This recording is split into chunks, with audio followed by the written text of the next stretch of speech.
Today I'm going to talk about gastric cancer in chest radiography. Definition. Stomach cancer, also known as gastric cancer, is cancer developing from the lining of the stomach. Early symptoms may include heartburn, upper abdominal pain, nausea, and loss for appetite.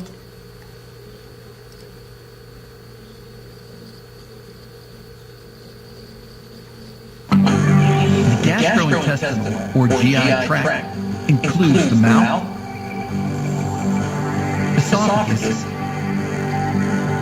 stomach, small intestine, and large intestine. It is here in the GI tract where digestion of food takes place. The stomach collects food and uses enzymes to break down partially digested food into usable nutrients. The stomach has three layers of tissue: the innermost, mucosal layer, middle, the muscularis layer, and the outermost, serosal layer. Sometimes the cells of the inner layer begin to grow rapidly and without order. When this occurs, cancer can develop. Cancer of the stomach is called gastric cancer. Gastric cancers can spread to the other layers of the stomach and to nearby lymph nodes. In the early stages of gastric cancer, symptoms can include indigestion, stomach pain, heartburn, and loss of appetite. As the cancer progresses, symptoms progress to blood in the stool, vomiting, weight loss, and the collection of fluid in the abdomen, called ascites.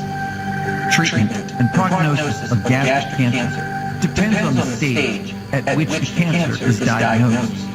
Stages of gastric cancer refer to the number of stomach layers affected by the cancer and the number of nearby lymph nodes where cancer cells are also present. Stage 0, cancer is just beginning to affect the innermost mucosal lining of the stomach. Application in medicine. More than 80–50% of the early gastric cancer cases have been correctly diagnosed before operation because of the use of the radiograph. It is a new method that are using nowadays to diagnose early this illness to avoid a lot of bad consequences and also to avoid the necessity to open the patient to see what is happening inside him.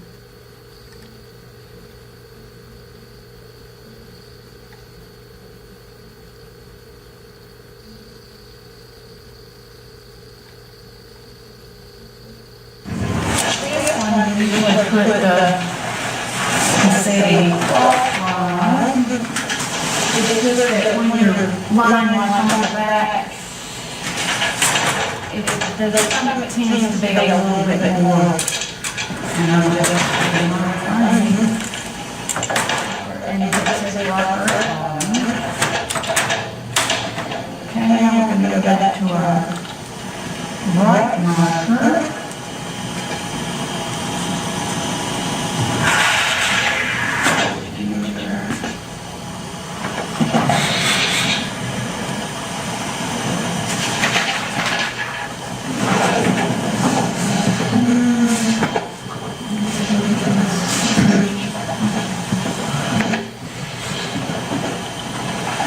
It's time. I'm going to take this arm across and then like this.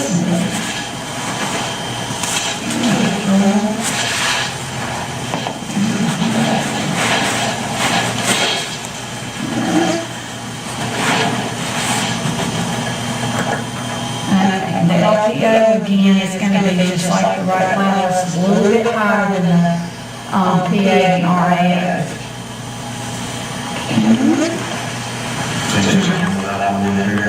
Yes. Now remember, this one kind of might trip you up. Remember that it's the side that's down that would be the left side where the stomach would be. But you can use your upper rib margin to kind of help you position. You can get over there. Pros and cons. Pros. It is not invasive, it is cheap, and allows to evaluate intestinal motility.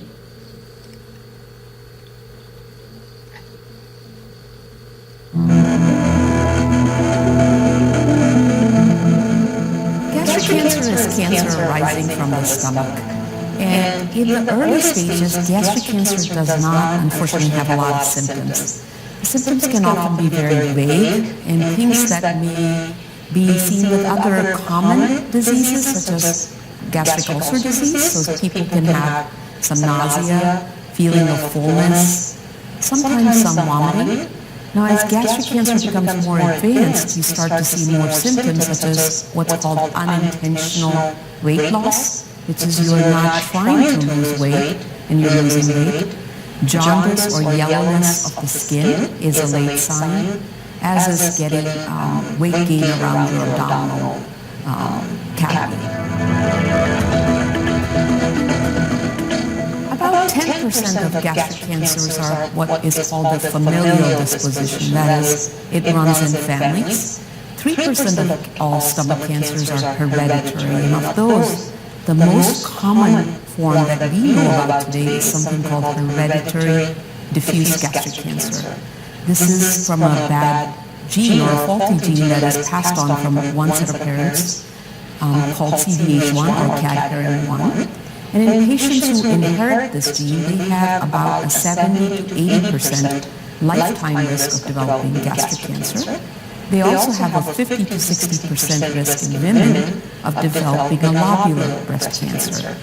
Now, for patients who have the CDH1 gene, we recommend that they get endoscopic surveillance or a camera test looking at the insides of their stomach starting in their teenage years. Unfortunately, that's not perfect because the cancer can still hide in the stomach despite an endoscopic examination. So, for patients who have this inherited gene with CDH1, we would recommend a prophylactic gastrectomy, which means take out the stomach starting in their 20s. Cons. Most patients prepare correctly. It is difficult to interpret and it is uncomfortable for the patient. Never lie to an X-ray technician. They can see right through you.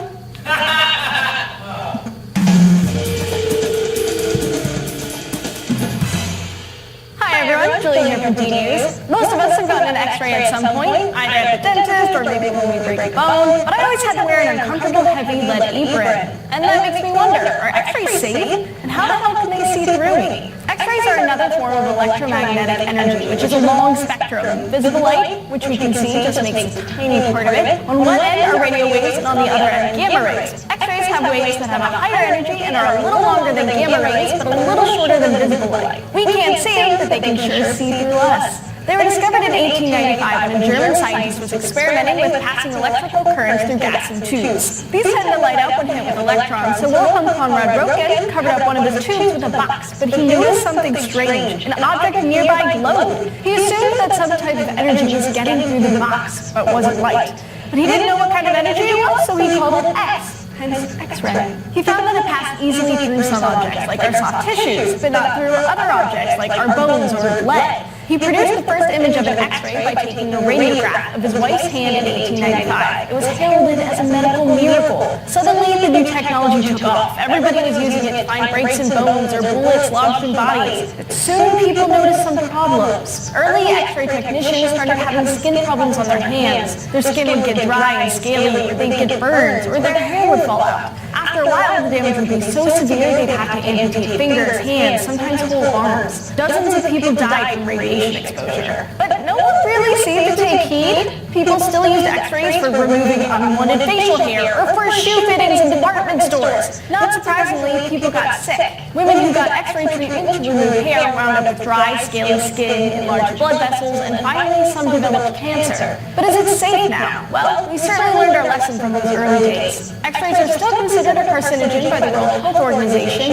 and one study published in the journal Cancer found a link for a slight increased risk for certain brain cancers and frequent dental X-rays. Another study published in the journal Lancet found an up to 6% risk of cancer from diagnostic x-rays. But we have come a long way. Medical x-rays in the 50s used almost 100 times the radiation now considered acceptable. Basically, the amount of radiation during an x-ray is pretty small. According to the FDA, an x-ray of your bones in your hands or feet is pretty comparable to a day's worth of natural background radiation. But other procedures have different levels of exposure. And there are enormous benefits to x-rays. The pros by far outweigh the cons. They're an incredible diagnostic tool. They find things like bone breaks, blood clots, tumors, and many, many more things you really want to know about without invasive exploratory surgery. Issue applied in Ecuador.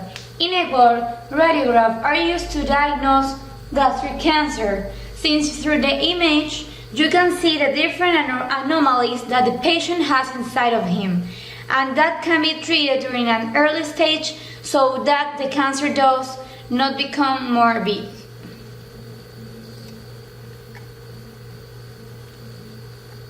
This is going to be a very short video. When it comes to abdominal x-rays, there are only a few things that you need to understand at this point.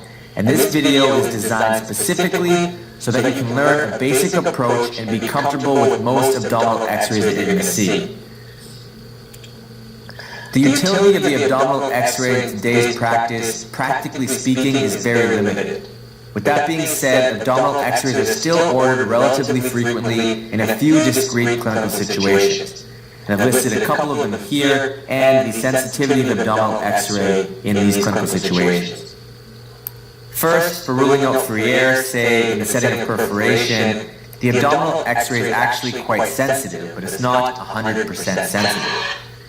In cases of suspected obstruction, the abdominal x-ray is actually not that sensitive. It's about 50% sensitive for small bowel obstruction.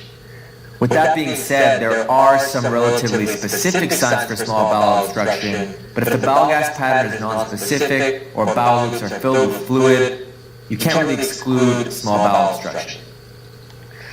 I want to make it clear that constipation is a clinical diagnosis. It is true that you can see stool in the colon on abdominal talk about x-rays. Simply put, an x-ray is created by shining an x-ray beam through something and then detecting it on the other side. In this case, it happens to be someone's chest.